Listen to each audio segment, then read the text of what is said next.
Hello and welcome to Mindset Kitchen. Another wonderful episode, and I'm super excited about this one because I have an amazing lady in my kitchen. My name is Diana Polokayati and I'm the host of Mindset Kitchen, and I have a huge pleasure to introduce Buckso. Thank you. Hello. Hi Diana, thank you for having me. My pleasure. How are you? I'm really good. I'm excited watching it all getting set up and these cocktails are going down very well. So, Cheers. Me and Buckso are having the Serrano Sour. I had to make it behind the scenes. That has been a little bit of a disaster as well. So thankfully it was behind the scenes, but the cocktail shaker got stuck and there were quite a few people attempting to unstuck it. And you nearly just had the Serrano on its own. I did, didn't I? But I would have been happy with that equally, but the mallet did the trick. You should tell people that's a trick to share. Yeah, so I use this little mallet that comes in a cocktail shaker. Just gentle knock. It like a knock almost, right? Yes. And it just came undone. That's right. And there you go. I'm actually trying this cocktail for the first time, so thank you for introducing. Oh, I'm impressed. This to me. It's absolutely delicious. It's lovely, isn't it? Thank you. So, what we're going to do first is going to ask Buckso to talk a little bit about herself and introduce. Okay, so my name is Buckso. I didn't want to bring my surname into it, but if we need to, it's Dhillon-Woolley. I decided to keep my surname because Buckso-Woolley really sounded rubbish. And everybody always thought about my name and didn't know where it was from and what it was about. And I was going to change it when I was 16. It was the bane of my life. I was going to change my name. I'm sick of this name. Nobody knows, whether I'm a boy or a girl. What does it even mean? And always being, making fun of me and my name. So I was like, going to change it when I'm 16. But actually, I never got around to doing it, thank God, because I think it makes you who you are. Your name can very much make you who you are. And of course, the way my parents spelt the name, being first generation Indian immigrants to the UK, it was lost in translation. So whoever was writing it down on the birth certificate did not get the right message from my parents. But it's all good. Everything works out beautifully in the end. So yeah, I'm Buckso, and I'm how shall I put it? Energy transformation coach, who is also a big fan of being on stage as a speaker and motivating and inspiring people to make the changes in their life so that they live a life that's really fulfilled, honest and contented for them. I'm here to help them because I had nobody to help me, and I never want anybody to feel the loneliness that I've felt over the last 25, 30 years as I've been on my journey. Everybody must feel that. I know there's people out there that will feel like a pinball in a machine that just gets ping, and over here, over there in life, right? And I didn't realize that I get to do the ping. I don't have to be the ball. I get to do the ping. So I want to help other people to change their energy so it changes their life. I love that. And I think that's why you're here. I was drawn to your energy. When I started having the first conversation with you, I must have you over here. Oh, thank you. And your messages are just delightful. I cannot wait to really dwell them in. Yeah. And in between all the cooking, I am not going to delay any further. And I'm going to introduce your first message. Great. Perseverance indeed pays. Yes. And I say that because I went into acting when I was 37. So quite late in life, and I'm 51 now. So I didn't really have any idea of how this was going to happen. I went into acting quite by chance. A friend of mine introduced me to the agent back in 2008. Okay. And I said to him, you have told him that I'm not an actress, as in like, I've not done any training. I haven't done any training before. I haven't been to drama school or anything like that. And he's like, yeah. I've told him all about you, and I think he'll really like you. Just go and see him. And I was like, have you told him I live in the Midlands? I've got kids, I was throwing everything at it. Sabotage. This can't be true. Really? He wants to see me? I was trying to throw everything like we do in life. We tried to mess it up. And so I was very clear on that and went down to see him, auditioned really badly because I wasn't very good at, I didn't know what a monologue was. What do you do with a monologue? Well, you're supposed to pick somebody that you feel you represent. So what did I pick? Roxy out of Chicago, who's like 6 foot tall with legs up to here. And, you know, it's like, I had no idea that that's what you had to do. But I forgot my lines, I messed them up, but I took direction from him. He would say, now do it again, be angry, sad, vulnerable, happy. You know, he kept changing things and throwing it at me, and I would change. And that's what you need to be as an actor, I firmly believe. You could have gone to the best schools in the world or the best, drama places in the world and still be rubbish at what you do because you can't give the director what they want because you're wasting money. And, a lot of people are actors and performers, and I'm probably controversial here, but that's my MO. I don't say things to please people or to upset them, but I will speak my truth. And a lot of people that are out there in the acting world shouldn't be there. They're only there because they had the money and the privilege to be there. Like many other things in life. Right? And so, not to judge anything, but it's just an observation, right? No, of course. And so this is why persevering.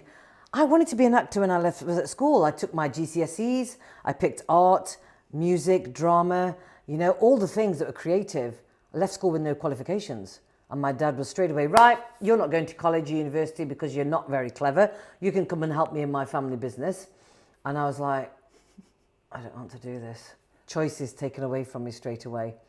But I dreamed of being on stage. I dreamed, and I was practicing the law of attraction way back. Wow. Now, when I think about it, Yeah. I was practicing law of attraction, imagining myself on the stage and the feeling that I would get.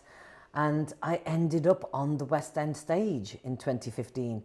If somebody had said to me, Buckso, you're going to make it as an actor, you're going to be on the West End stage, you're going to be in blockbuster Hollywood movie, all of this, and you're going to be 37. I was like, if somebody told me that at 16, I'd have been, forget that, I'm out of here, I want it now. And that's why perseverance pays. Because if I had not kept that thought in my mind, I want to still be on stage. Could I do it? I had my twins, they're 21 now. I had my twins and then they were 7 years old and I was like, I'm still not happy. What am I doing with my life? I'll go into acting, but I'll just be a background person. At least I'm on set. I did that for a year and then that's when my friend introduced me to the agent. So I stopped doing the background work, went into the mainstream acting. But we don't always need to know when something's going to happen. We're always very quick wanting the answers, aren't we? But when is it going to happen? I want to know, will it happen next week? Will it happen this week? Yeah. We don't need to know. Because what's meant for us will never, ever pass us by. If we stay true to our dream and ambition, it will come to pass, but you've just got to stay at it. You've got to stick to it. Stay with it. I didn't know how it was going to happen, but I held the dream. And then 37, 38, it came to me because I was still on that journey. I was still on that road. I didn't come off at any turning. I stayed on it. And I always like to use this analogy of, it's like you make an intention. I'm going to go from Derbyshire, which is where I live. I'm going to go from Derbyshire and I'm going to go to London. What do I need to do? I need to get on the M1. Okay, I'm going on the M1. I'm on the M1, driving along. Oh, diversion. Okay, I'm coming off the M1. This is life. Throws you these obstacles, right? Yeah. And then you get something else. Oh, there's a new shop over there. I'm going to try, I've never seen that. I'm going to go look at that. And you get further and further off your path, right? Because life throws things at you. You get distracted. But my journey always went back onto the M1. Yeah, I see that. But yeah, I still want to do this. I'm still going to London. Troubling along. And that's how I see perseverance. You commit to it or you don't. And you have to be okay with the results of those choices that you make, which I think a lot of people struggle with. They always feel that like you're okay because A, B, and C. They never take responsibility for the actions that they took and the decisions they made along the way. Mm-hmm. It's easy to see someone successful and think, oh, well, you came from a good family or you were born here or all of these things. And I think perseverance really applies to my life as well. And I use different analogy. You use the motorway roads, I use the mountain. Yeah. It's say, if you want to climb Mount Everest, do you think people climb straight line and they're up there? No, they create camps, they stay there, then the bad weather comes, they have to delay, they have to change camps, they have to go around. So actually, their journey becomes pretty long. You don't just go up. You go in lots of zigzags. You even come down sometimes, and then you have to go back up. Yes. So that mountain journey for me, I always think if something happens to me, okay, so I just have to change the route. Yes. But I still know my destination. Yes. I still know how to get there. Yes. I just need to kind of adapt and perhaps introduce something different in life. And you're enjoying the journey at the same time, right? It's the journey, yes. You're enjoying it. It's the journey that matters, As to be anyway, honest. exactly, because when you get there, like, yes, I've been in all the soaps in the UK. People say, what have you been in, Buckso? Anything I've seen? Yes, you've seen all the soaps. I've been in all of them, some of them multiple times. I've been in the West End in 2015 with Bend It Like Beckham. And then and then I was in Aladdin, the Hollywood movie. Yes. I was in that as well. And if you'd have said that to me back when I was 16, I would have been like, no, really? With Will Smith? Wow. And I would have probably given myself all the reasons why I shouldn't be there. And Exactly. it's, we don't need to always know the ins and outs. We just got to make the commitment and decide that we're going to stay there. Hell or high water, tough times, good times, I'm sticking it out, and that's the key thing with perseverance, I think. A lot of people are very quick to give up because they're not prepared to take responsibility for the choices they have to make and the results that they get as a result of their actions, I agree with that. When you were talking about that, I was thinking about my life story when I came here to UK and Where did you come from again? from Lithuania. Lithuania, yeah. I couldn't speak English very well. I could write actually, but my confidence levels were extremely low and I had no friends, left all my friends behind. And I came here and I had worked in various jobs. But when I was working in the bar at Corny and Barrow, I could see these people in suits. And I was like, I want to work in a bank. I really want to. I had no clue what they were doing, what I would be doing. At that time, I was actually studying law. But I really wanted to work in the bank because I met amazing people whilst working in the bar. I saw how they are. I saw how much fun they have. Yes. And that was my goal, to work in the bank. And obviously, I did end up working in the bank. And I had to go, not I saw this role, I'm going to apply for it. That's the role. No, I went zigzags. Wow. Zigzags until I even found what I wanted to do. Wow. So it wasn't like straightforward journey, but I knew I wanted to work in And you stayed investment committed. banking. You stayed And I was committed, didn't you? Yeah. And there were all sorts of, it was hard. It was really hard, and I think it's that perseverance requires a lot of other aspects in your Yes. mindset. So perseverance, the belief, Yes. hard work. Because how many people did you have around you supporting you? None. None, same. And you have to become your own cheerleader, Exactly. right? You have to be the one that drives yourself forward. And I recognize now all of the things that I went through, it just built my resilience. People are afraid to go through things that cause them pain. But like a diamond, so many diamonds are difficult to mine because they disintegrate through the Earth's core. They don't make it to the surface. That's why diamonds are so precious, because they go through so much through the Earth's core to become to the surface. That's why it's so valuable. And when you realize that you have gone through so much, you have to recognize your worth, that you went through all of that. I deserve this. I've earned the right to do this. And so often we allow limiting beliefs, cultural expectations and beliefs, and those of our partners, our friends, our peers, all of their beliefs to become ours, just so we can stay small and stay fitting into this circle, because it's scary over here on my own. I don't want to be on my own. And we go through life fearing loneliness. But actually, me and loneliness, we're like this. We're best friends, and I think it's very important for us to fall in love with who we are by spending time alone and being alone. This is another, it actually gives me goosebumps. This is another aspect which I never knew how to do.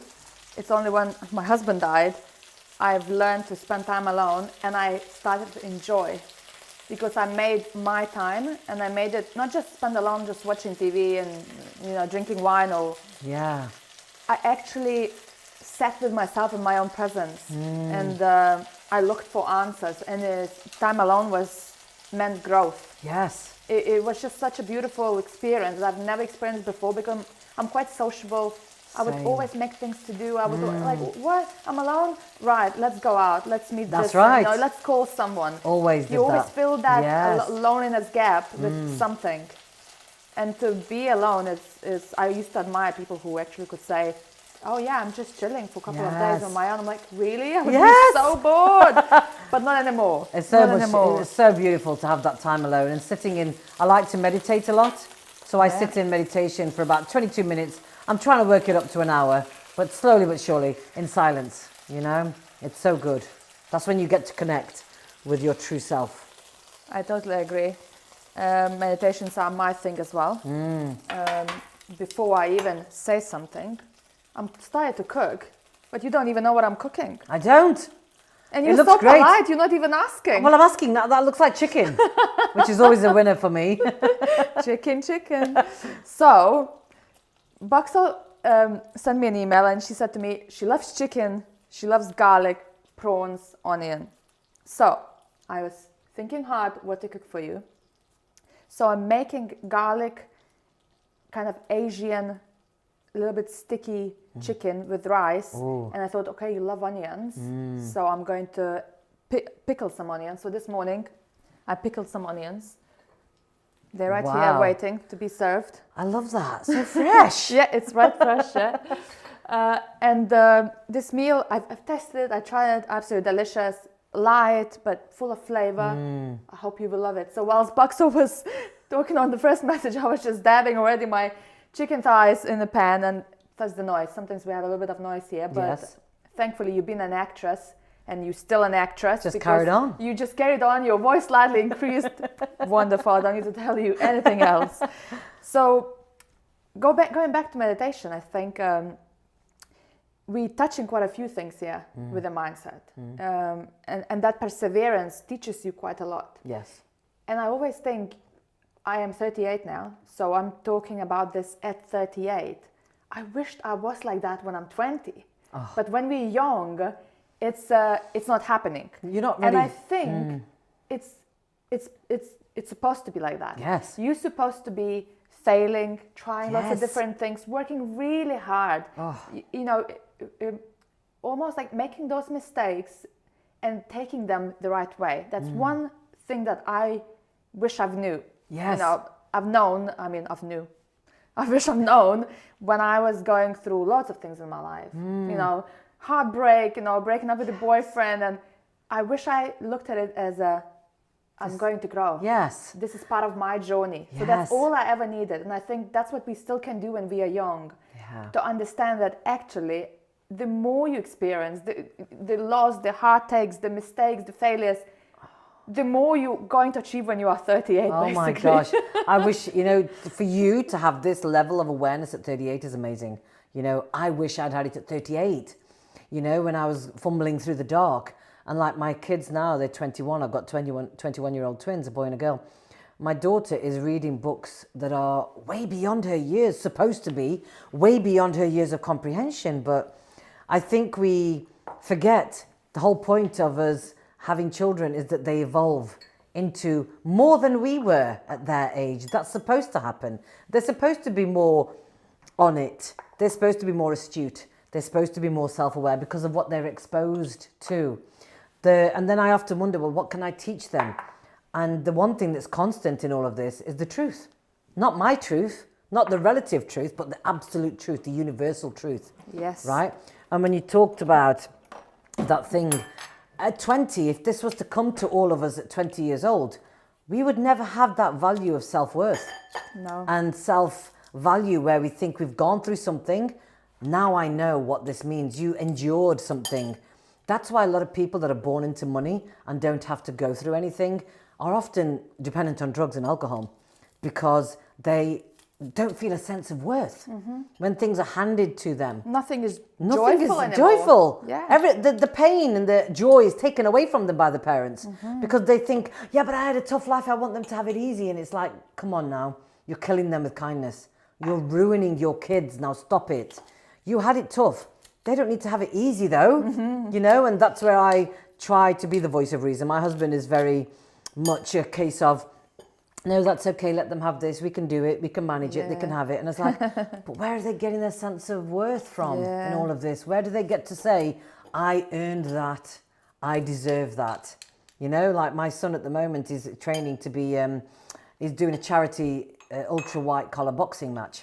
Oh, Okay. wow, yeah. And so he's looking for, you know, sponsorship, donations to the mental health charity that he's supporting. So I said, great, give me the link, I'll share it on my socials. So I've been doing it. And he sent me a message. He said, oh my God, somebody's already given £10. And he's got emoji, crying emoji. So generous. And I said, darling, you deserve it. He already Send me a link. I will. Send me I a link. will. And he's already thinking like, oh my God, that's so generous to people, like, because he can't believe that people that don't know him would give him something. And where are we? If I was like a parent, I could have thrown £100 into it. But what's the point? Because he needs to feel this interaction with humanity that he's getting through this selfless act. He enjoys keeping fit. You know, he's going to be a PT next month, training. He's qualifying next month. He enjoys it. But you know what? You get to do something for somebody else. It's not about you. And this is me teaching him because he sees his sister achieving so much, gone to university, working in a really good job now. And he thinks and looks at himself, I'm still at home. I haven't got a degree. I said, but mate, you've got thousands of savings. How many 21-year-olds do you know that have got thousands in the bank?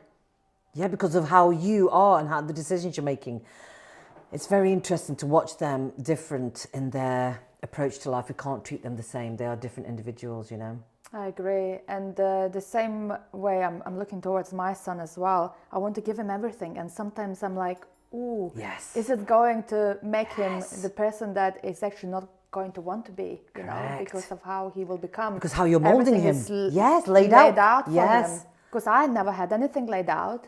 You know, I had a warm home, food, some clothes, but that's basics, it. The basics. And look at you today. Amazing. Yeah. Where do you get the urgency to just try if it's all handed to you? Where do you get to feel that feeling of, well, I get it. Can I do it? How dare we take that away from the children? How dare we stop them feeling that? It's not about us. They are individual and they are separate entities. They were born from me, but they don't need to live their life unto me. They get to do. You know, I was born into my family. I don't have to live my life unto them. You know, born in a first generation Indian immigrant family, one of 6 kids, I'm the middle child. Everybody married traditional, you know, arranged marriage. And at 16, 15, at 12, 13, I already knew that's not for me. Don't know what it was, but I knew deep inside, I can't take this life because it'll kill me. I will not be a person that functions because I will be divorced after a few months. You will have wasted your money, Dad. Let's not do it. But I married out of my culture. I married an Englishman 25 years ago, and I lost my family. I lost my culture. I lost my identity. Everything I knew to life in that point wiped out. And then I went into a very dark depression where I had to, well, I didn't know because I was on my own. I had nobody to ask for help because I was beating myself up saying, well, you wanted this. Suck it up. This is what you wanted, isn't it? Freedom. That's what freedom looks like. Off you go. I was so harsh on myself. But now, after my dad's passing 3 years ago, all the things that came up, we didn't have a great relationship towards the end of his life and my marriage.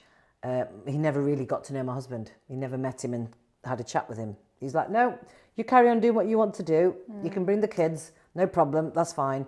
And I carried on doing that and I felt so out of alignment. My solar plexus was always in turmoil. I felt worthless. Self-esteem was low. And I thought to myself, why am I putting myself through this? I'm not coming down here anymore. If you can't accept my husband and you don't want to meet him and get to know him, I can't keep doing this. I deserve more than this. I'm going to keep it very, very low key now. And then towards the end of his life, he asked me to come down. And I said, you know, to my spiritual teacher, I said, why is it that my dad's leaning on me? He said, because his higher self is connecting with yours. Yours is the only receptive one that received him.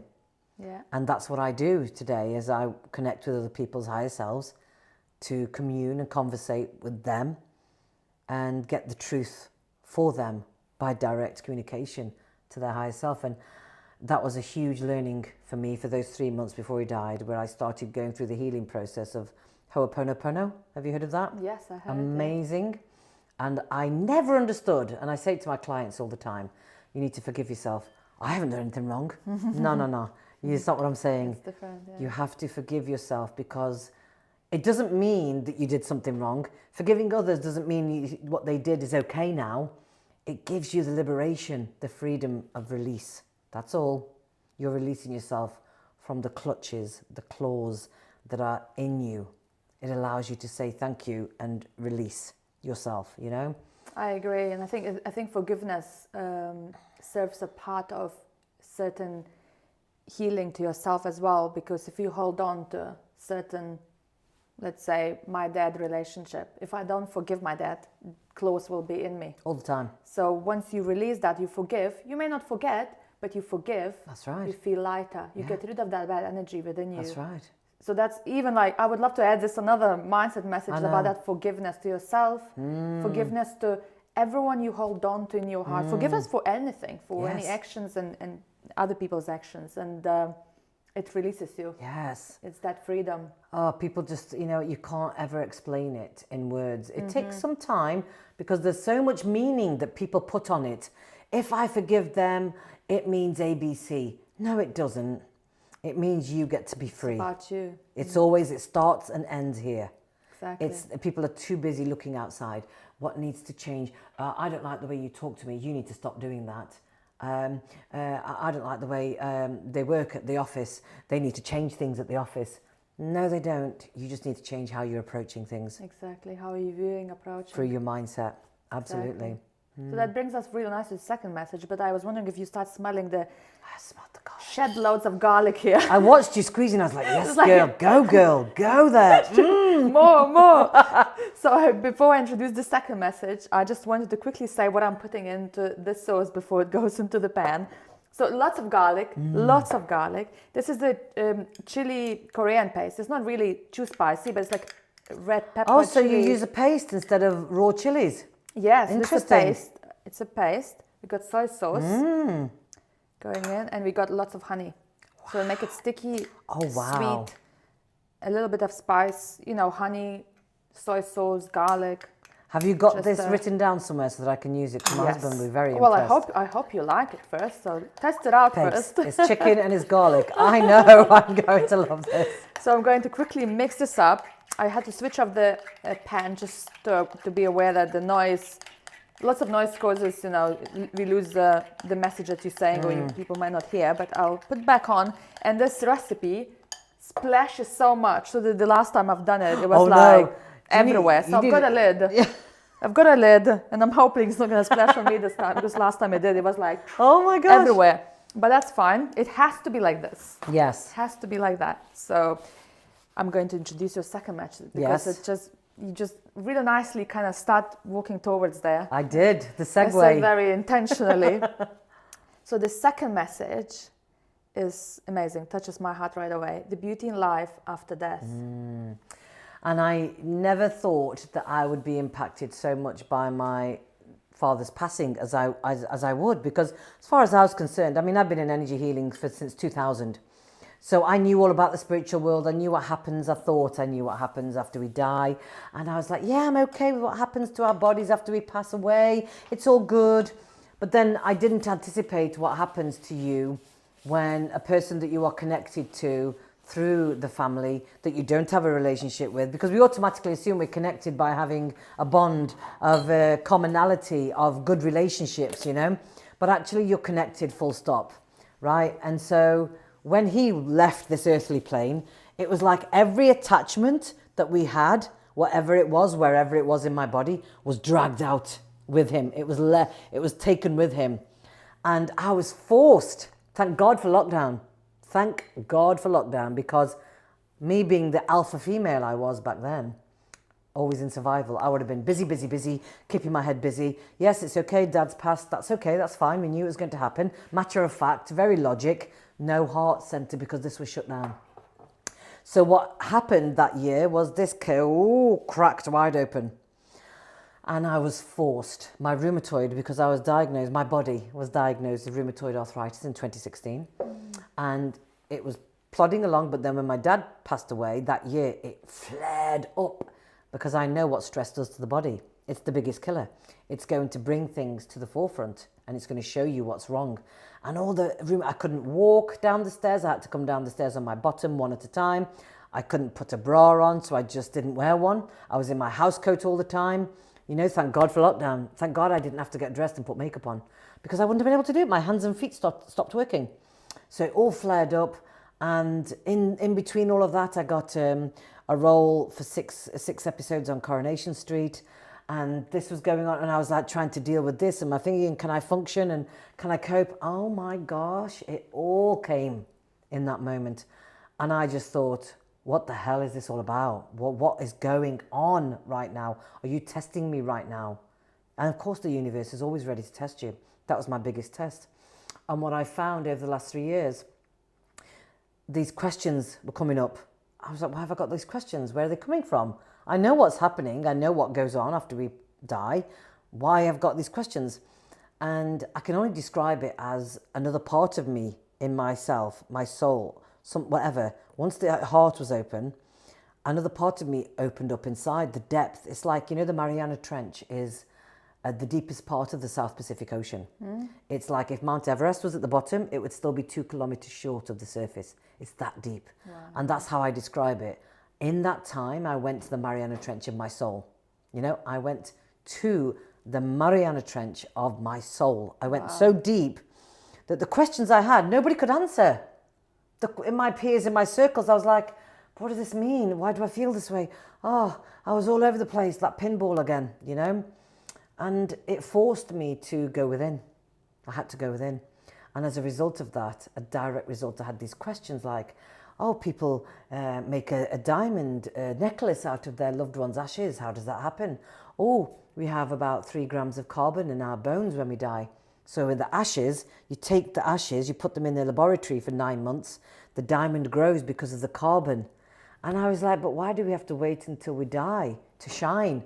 Why are we around somebody's neck, just dangling, sparkling? Why can't we sparkle now? What are you waiting for? And this urgency, I haven't got time. My dad was 74, I'm 50. What happens if I've got 24 years left? Because these 25 years have flown that I've had with my husband. Oh my gosh, what do I do? Kids are growing up, they're going to university. My daughter went to university in the same year, 2020. I thought she was waiting a year, so I was grieving her moving out. So much grief came up. But you know what now? It forced me. And sometimes some of us need the wrecking ball in our life to make a change, right? Some of us need that, you know, and if you're waiting for the wrecking ball, trust me, it's not going to be fun. I implore you, I invite you to start looking at where you need to make the changes in your life for yourself, not as a reaction. We're constantly reacting to life, aren't we?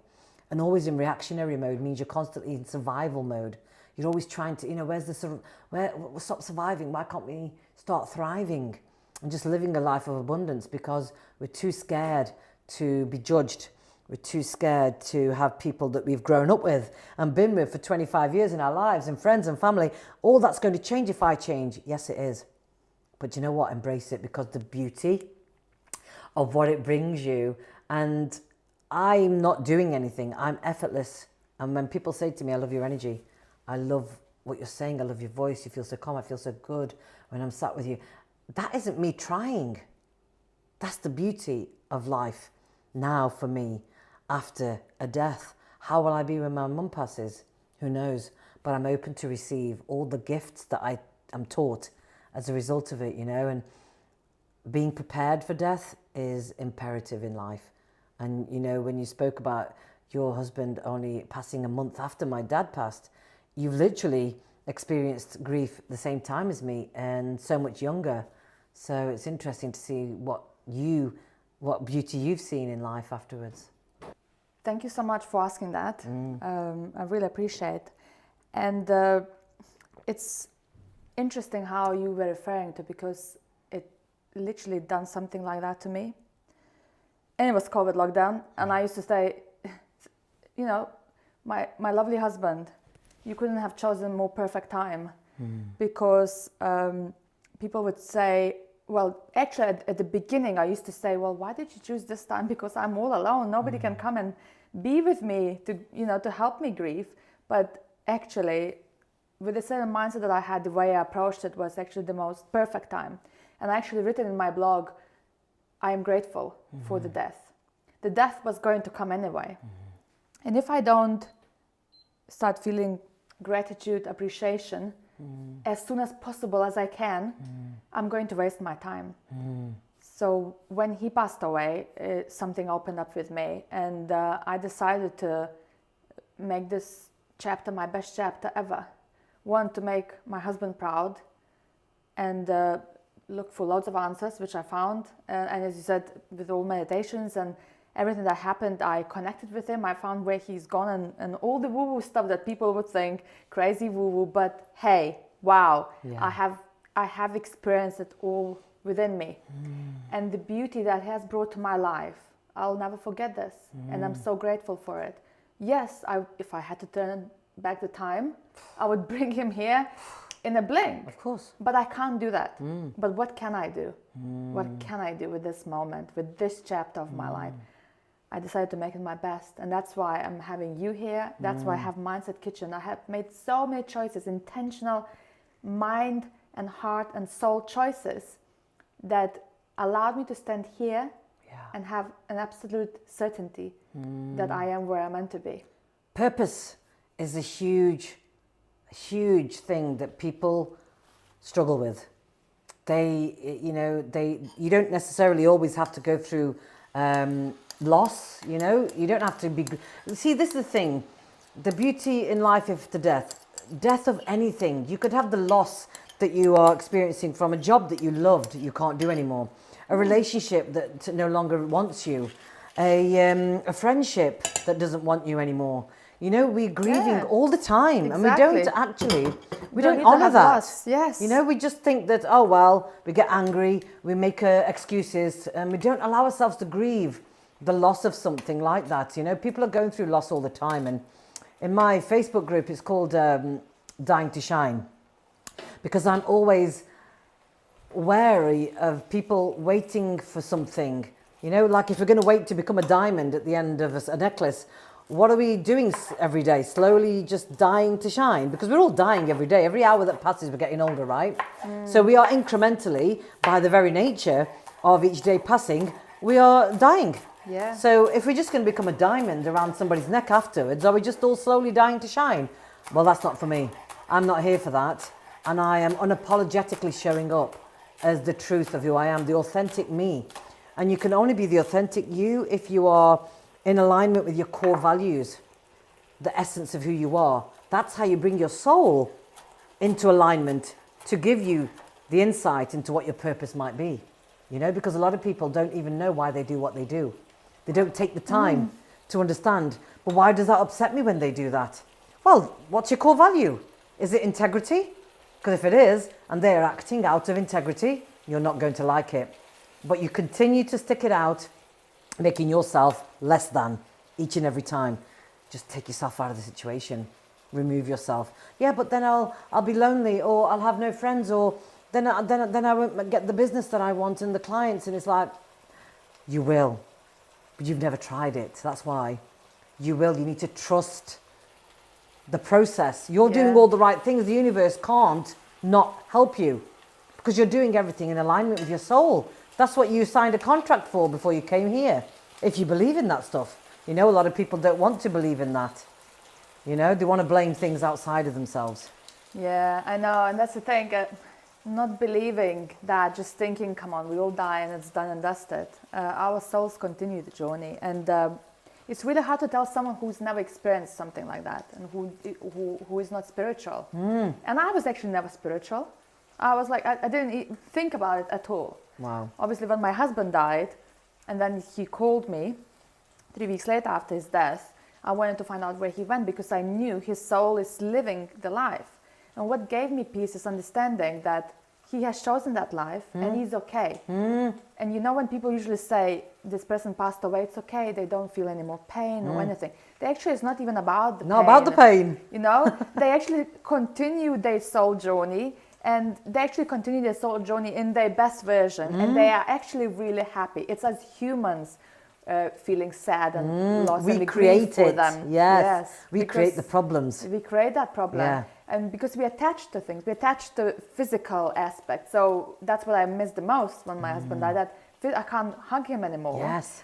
Yes, I can talk to you. I can even see you, hear you, but I can't touch you. And that one part that I had to really work on to understand Yes. that the life is not about touching. That's it's right. about feeling. And that's when I started to continue my journey, experiencing things more with my heart, not with the joy of doing something or buying something or someone is giving me a hug. It's actually a word, a thought, a whole process in your soul. It just changes everything. Absolutely, and this is when we have to recognize when we are going through life, looking constantly outside of ourselves for validation, for permission, for acceptance, for non-judgment. It's like, well, if everybody likes this, then I'm going to do it.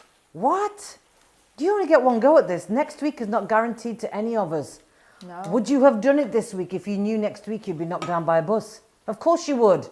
So what are you waiting for? People need to get strong. I had nobody to tell me, Buckso, you've got this. I'm right behind you. Go get it. Go and do what you got to do.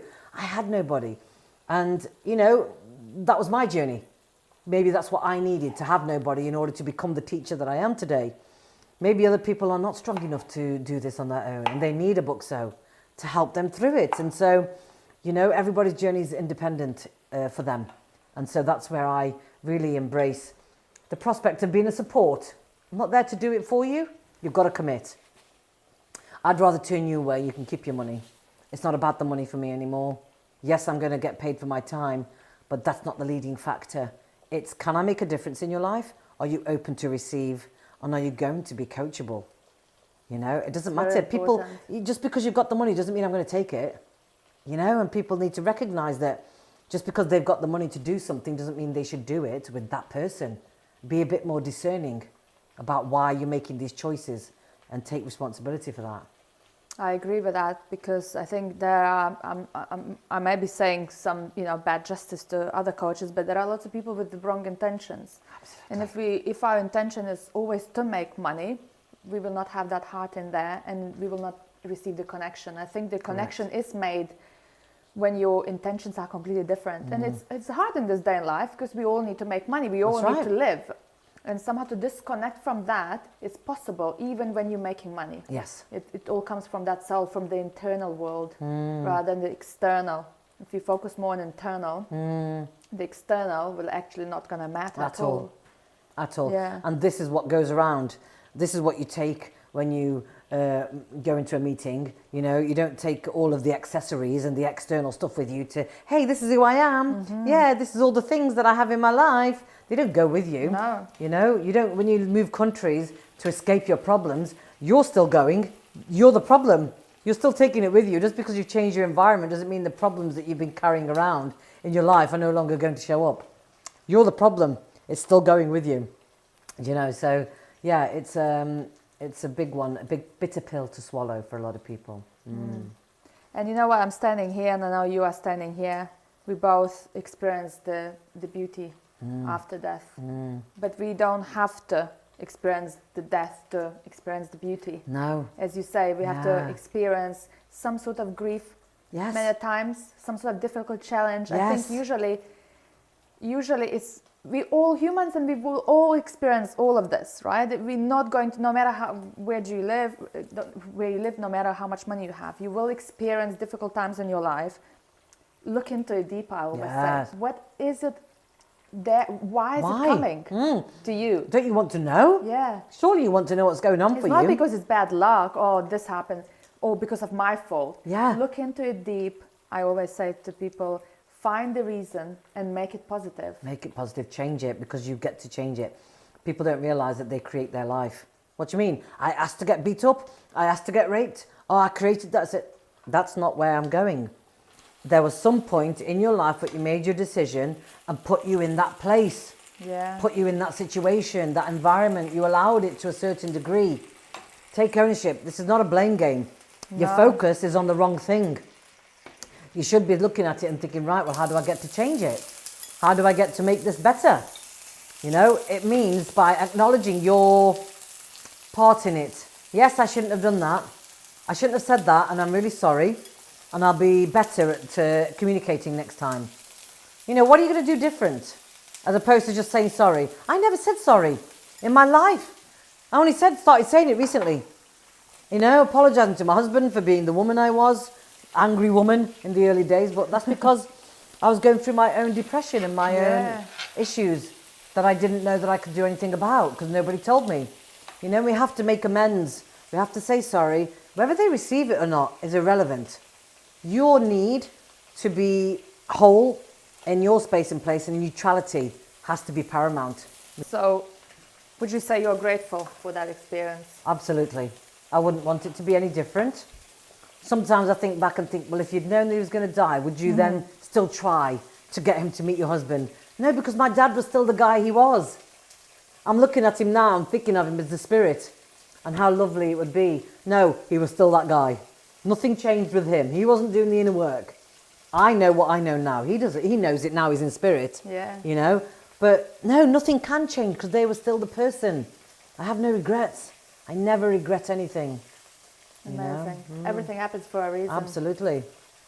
Brings me nicely to the other message because I think, when you wrote these messages, did you just plan to kind of like connect them in a flowing state? Because they're really nicely flowing in as I'm going to introduce another one. There was no thought process, real process. It was just came to me in that moment. Which Love made me it. think, oh my gosh, will I still feel the same way about it today? Yeah. But it's good because that's where you know that you are in your truth. Because I can still speak about this with passion. It's not something that was fashionable 2 months ago to talk about, you know. I could talk about this for 6 months' time, in 6 years' time. Yeah. You know, and that's Your the own key. experience. Yeah. And it will always be with you. Always. That Whenever never I ask changes. you about it. I'll change, but the experience that I had won't. Exactly. So the last message that we have, sadly, time is running out. Chicken is nearly Smelling cooked. good. Smelling good. I'm just slightly pan frying the broccoli. It's already steamed. Love ready, that. but just to add a bit of extra flavor. This is nearly done. I'm preparing to be chopping it. Rice is in a rice cooker. All sorted. This is great. So the third message is, if we never experience the fire, we never know how to really heal. Yes. Love this. Because imagine if, like, you know, if you've got people that have an issue with you, right, and they are bitter towards you, they are angry, they are holding on to the hot piece of coal and expecting you to feel the pain, right, which is never going to happen. But if we don't embrace the pain and feel the heat of that hot piece of coal, how are we ever going to learn how we come out of it? If we avoid, like a lot of people in my life, avoidance, they are very big on avoidance. Yeah, we're not talking about that. The minute you start going into something confrontational, you are. No, I just like to talk about things and get it out in the open. Avoidance. If people avoid stuff, you're just not feeling the pain of something. How are you going to heal from it then? You've got to walk through the glass. You've got to walk through the ashes. You've got to feel that pain in that moment. It's only momentary and it always passes. Hand on heart, guarantee my life savings on that. You will get through this. It will pass. The point is, you're just building up a mound of snow by not allowing yourself to blast through it. It's just piling up. You're going to have to, and then what will happen is, the universe will step in and say, you know what, I've had enough of this. You need to move on in life. You've been stuck for far too long. There you go. Right? And a friend of mine has just found out after 15 years that her, husband has been having an affair for the last 18 months. She needed to change her life and put her foot down and do what she needed to do for a long time. She wanted to live in Costa Rica, create a digital nomad lifestyle. She could have done all of that. This happened, and now she suddenly got the fire. Sometimes we need that. Some of us do need that wrecking ball, like I say. Some of us do. You've got to go through it, and she's been avoiding doing the inner work. And now it's like it's coming up because he wants a baby. She doesn't want one. She never thought they did. They all agreed, we're not having a baby, that's fine. Now he wants a baby after he lost his dad a year ago. He's having his own awakening. Yeah. And she's now in the turmoil of that vortex. I want a baby. She's like, but we weren't having a baby.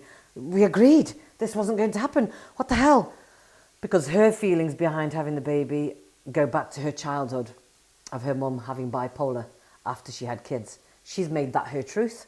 I will have bipolar. I don't want to be like my mum. I'm not having kids. People, we need to go and find our own truth. That's not necessarily going to be your story. So this is where you're forced. It's never nice when you're forced, but obviously it has a bit more woof behind it and you get it done quicker, you know? I agree that forced and chosen. Wow. Two different aspects, different ways people usually react to it. It's the same with choices and choices to change. Because I love talking about change, and I think if you choose to change, move the house, have a baby, change your job. Yes. Change your friends, whatever you want to change. Don't you love change? I love change. Change to me, the uncertain change is even better than the change that I chose myself. Believe or not. Because I know I'm going to grow. I know. So if you look at the trajectory of the change, let's say, if this is the change I chose, let's say buying a house, what will I experience? Yes, I'll experience the moving pain, paying a lot of money, trying to furnish the house. But these are all my choices. And you don't really grow because simply you making those things as a part of it, and it's meant to be, and you accepted it. And you know where it's going. You know where it's going. This is the end result. Yeah. But when something comes to you that you did not expect, then it's, wow, this is not what I planned. Yeah. That's when the real thing happens. True. And I think these are the more kind of changes that I prefer to have. Because the other ones I don't even call changes. They are my plans. They were your plan. That was your intention. That's my intention. intention. So has something happened to you after your husband's death? Has another change that you had no control over, has that happened since then for you? Or was that the most out of my control change that you're talking about? It's probably out of my control change was only that. Yeah. But the reason I can distinguish now, because after his death, I made lots of choices to Intentional. change. Intentional choices.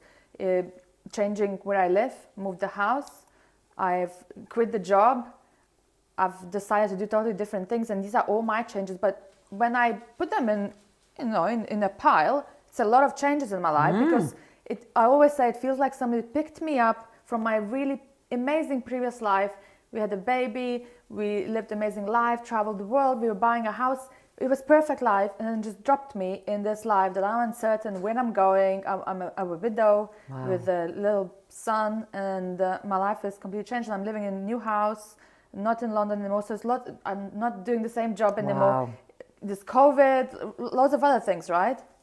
None of them really in isolation would be too difficult, but it was a big change because of that one change that I did not plan.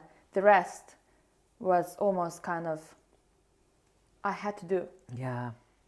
And I think the difference then when you say you need to walk through that to actually experience the healing is now nothing phases me whatsoever, Buckso. Like anything could happen to me. That's amazing. I would be like, well, keep on coming. That's amazing. Because it's all about your mind. Because there's always, like today, I woke up this morning a little bit worried, like, why? I need to, Buckso is coming. Will she like my food? Will this will go well? I had lots of different messages in my head going on, and I was like, no, we're having a great episode. I'm cooking delicious food. We're having fun. The messages are amazing because it's Buckso. And I just quickly changed it because that's all it took for me. You decide. I decided. You made a decision. You made a choice. Exactly. Am I going to carry on down this path of fear, or am I going to stop it and say, no, I'm choosing. This is going to be a great day today. I decide. And we have to make those declarations to ourselves out loud. And I don't know, Buckso, if I would have done those declarations if I didn't experience that huge change. Correct. I don't think so. I don't know. That's great that you have that awareness. Yeah. And there's nothing wrong with that, because there's people out there that are watching this that think, I've got a great life. Why would I want to change this? Why am I going to mess this up? And you wouldn't, would you? But are you doing what your soul wants to do? Are you truly living life fully contented? You can still have that great life and stuff, but are you contented? If it all ended next week, would you say, I had it good. I did what I came here to do. you know. And so, Buckso, what do you think? What would be your advice? Let's say people, well, nothing bad happens to me. You know, I want something bad to happen so that I learn and I find this thing that you all talking about. Because if I looked at you and me, maybe 5 years ago, I'd be like, what are they on about? Yes, of how course. do I find this? Yes, my life was hard, but I still don't feel like I'm able to connect. And I think that's why people like you who introduce that energy and talk about all of the aspects of spirituality and healing, I think if we only gave a chance, That's right. we only had that a little bit more open mindset, I think. Correct, because a lot of people think there is something shameful about saying, I want to heal my trauma. I didn't have trauma. I haven't got trauma. I'm all good. I had a great childhood. No. When you understand that you will, by the very nature of being born into a family where the parents have experienced trauma, you're having it. It's in your DNA. They call it epigenetics. Yeah, epigenetics, Right? yes. And if people don't want to look into that, that's your choice. You can remain blind for the rest of your life, deaf and dumb. Enjoy. Off you go. You're not the person that this message is for. But if you're sitting there thinking, what is this epigenetics? What do you mean? Curiosity, yes. Right? This is great because you're curious. You want to know more. Investigate it. You don't need to tell the world that this is what's happening for you. This is your journey. Yeah. You don't need to invite everybody else from a codependency space to come and have this journey with you. Oh, because you don't want to go on alone. No, this is your journey. You go and do this because everybody's going to try and make you wrong as you go forward. So the minute you start to acknowledge the fact that there's trauma that needs to be released, you might not recognize it straight away, but the deeper you go, you will find something. Yeah, I never understood why I felt that way about that. Okay, so what was your mum going through while she was carrying you? Right, a friend of mine. Exactly, yeah. She was told by her dad that, all I remember is your mum crying at the bus stop whilst, she was pregnant with you. She's always crying at the bus stop. And this friend of mine in life was always called a crybaby. Really? In life. Wow. She's just always crying, oh, what's wrong with you? And, That's amazing. and her siblings would have, that, oh, what's wrong with you? Pick on her, Wow. When you understand that this is what your mum was going through while she was carrying you, feeding you with her cells and all of this stuff, you understand why you are that way. Now you can change it because it's not your truth, And this is what I invite people to do that are thinking, well, I ain't got trauma, I haven't got... Look, we can get into the questions. Always live in the question. This is great, but how does it get better than this? This is really rubbish. This is crap. I hate my life. Great. Ask the question, how does it get better than this? The universe is listening all the time and it'll show you. Let me show you. Yeah. Whereas if you sit there and say, oh, this is rubbish. This is crap. Oh my gosh, my life's horrendous. Oh, okay, we'll give you more of that then. Because that's where your focus is. So you must want more of that because it can't discriminate between good and bad. No, universe doesn't know what's good and bad. The same with your thoughts. Correct. Be careful what you think, because I'm always listening. Exactly. Always listening. And we all tend to talk negatively with each other, with ourselves. Correct. More than positively. That's kind of like a natural default. Yeah. Exactly. And we don't even notice when we do that. That's right. Because I did a lot of various tests with myself and with some of my clients as well, who realized that they've been talking to themselves so nasty. And I was like, would you say that to your friend? Well, those this words is it. That you say to yourself internally? No, you would never dare to do that. So why are we doing this to ourselves? Correct. And I think that also that coaching journey that people would take, it's about bringing that awareness as well. So if people say, no, I don't have trauma, essentially you will identify there is so much trauma just from yourself, your own self, that you caused all your life. Absolutely. By beating yourself up, by saying you horrible words to each other. Because when you do that... To yourself, I mean, not each other. When you do that, it means subconsciously you give permission to other people to do that to you. Exactly. It means you are allowing other people. Why am I always treated like crap? Why do people walk all over me? Because you walk all over yourself. It starts and ends with you. And the minute you stop saying that to yourself, doesn't allow another person to say it to you. You have your boundaries in place, And that's it where it is. That's where it all starts and ends. My God, that's looking beautiful. I agree, Buckso. Oh, thank you so much. Wow. I've been, laying it out. Very all the artistic. layers. Very I artistic. try to Oh my make the gosh. plate as it is a little bit more beautiful. Do you like kimchi? I do today. Yeah, I'm you gonna do try it today. Good girl. I'm going to try it I today. have beetroot kimchi. Oh, wow. So as I do with lots of recipes, this wasn't in the recipe. I make up Wow, lots I of love things that. myself because it just felt like it lacked lots of things in there. So I decided to add broccoli. I decided to add pickled onion and kimchi to this recipe myself. So what's the staple food in Lithuania? What is it you were brought up on? Nothing that you know, to be honest. And there's really? not many restaurants in Lithuanian restaurants that you could try out here. Okay. But it's a lot of potatoes, a lot of meat. Yeah, so it's similar to Polish, right? Yes. Polish dish. Oh yes, yeah. dumplings. Yes. Big potato bowls with Very meat carb inside. laden. Very, very.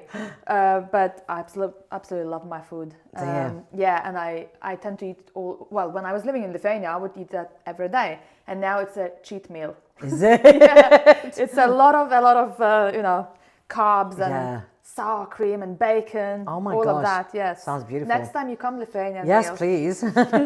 So Buckso, But I'm I looking made forward to you, this. Oh my gosh. sticky garlic chicken with rice, kimchi, a little bit of grilled broccoli and pickled onions. I hope you enjoy, my darling. Thank you so much. This is beautiful.